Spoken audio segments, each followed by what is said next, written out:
Hi everyone. For World Book Day this year, I've been enjoying Windrush Child by the British author Benjamin Zephaniah. Benjamin Zephaniah is a 62-year-old British Rastafarian poet, author and musician who's written for many years about different aspects of society in the UK. His writing is always full of energy and edge, and I've always really enjoyed reading his works.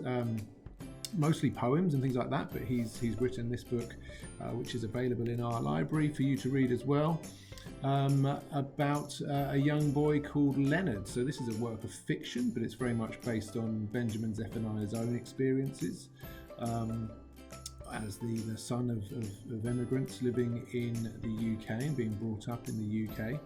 And Leonard is the son of one of the thousands of people who came over to this country on a huge ship called the Empire Windrush in 1948. And it tells the story of his upbringing as a young man in the UK in the 1950s, 60s and up to the present day. Thousands of women and men came over to the UK in 1948 after the Second World War, from places like Jamaica, because they were asked to by the British government. Britain wanted to rebuild the country after World War II, and called for help from people from across the Empire and the Commonwealth to come over to this country to live and to work and to settle. And many people from places like Jamaica came over at that time on the promise that this was going to be, a wonderful opportunity for them. They were coming to a prosperous and wealthy and happy and welcoming country, and that life was going to be good. So on that promise, many people came over, and unfortunately the reality for many of the Windrush generation, as they're now referred to, was very different from that promise. And many of the stories and scenes in this book really capture a real kind of flavour as to some of those challenges that young people that had come over from places like Jamaica had to endure as they were growing up in Great Britain. So I'm just going to read an example here of this is Leonard, who's a young boy who's going off to the shops with his mother. And this part of the book is actually based on a real experience that Benjamin Zephaniah, the author, had himself.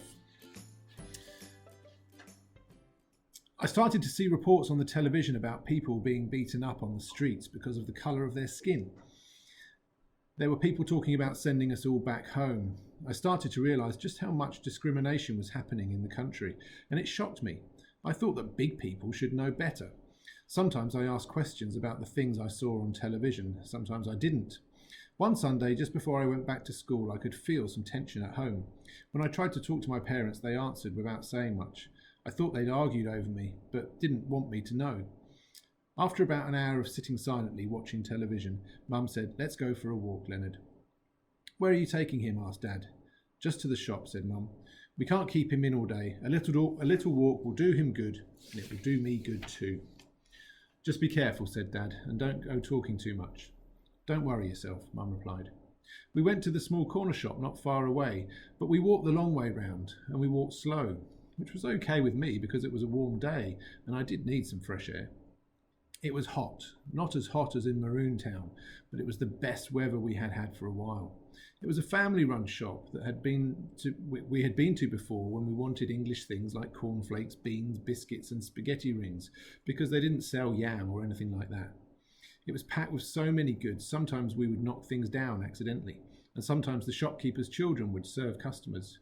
When we finished shopping, we were waiting for an old lady in front of us to be served, and then a younger lady carrying a bag of sugar and a bag of flour came from behind us. As the old lady walked away, the younger lady put the sugar and flour on the counter and shouted at the shopkeeper, "You're not going to serve the darky before me, are you?" The shopkeeper looked at my mother and me, and then at the goods on the counter. She is next, said the shopkeeper. I thought you looked out for your own, Margaret, the younger woman said. The shopkeeper smiled nervously. Of course I care about my own. Now, do you need anything else? The shopkeeper replied, and she served the lady. You were before that lady, I said to Mum as we walked home. Why didn't you say something? She was in a hurry, she said awkwardly. But we were there before her. She didn't even ask if she could go first. She just pushed in. And she called you a darky. This is their country, and I don't want to cause any trouble. You could get into trouble if you answer them back, she said. But you said we cannot give up. I'm not giving up, Mum replied forcibly. There is a time to reap and a time to sow. This is a time to speak. There's a time to speak and a time to stay silent. Grandma said that lions always roar. Always, I replied. And we should be like lions. We should never be afraid to speak.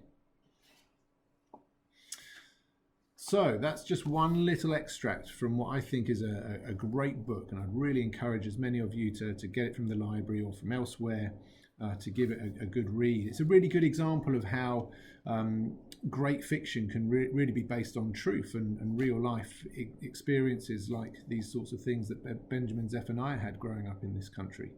And these kind of experience would have been reflected in the lives of thousands of others who grew up in England, and particularly in the 1950s, 60s, 70s and 80s, when racist discrimination was frequent, it was widespread, and it was even lawful.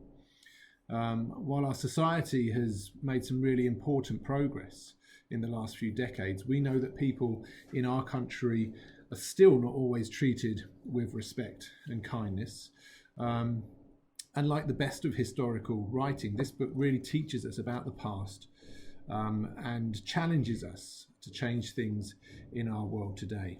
I hope you get the chance to read it. It's a really good book, and I hope you enjoy World Book Day. Thanks very much.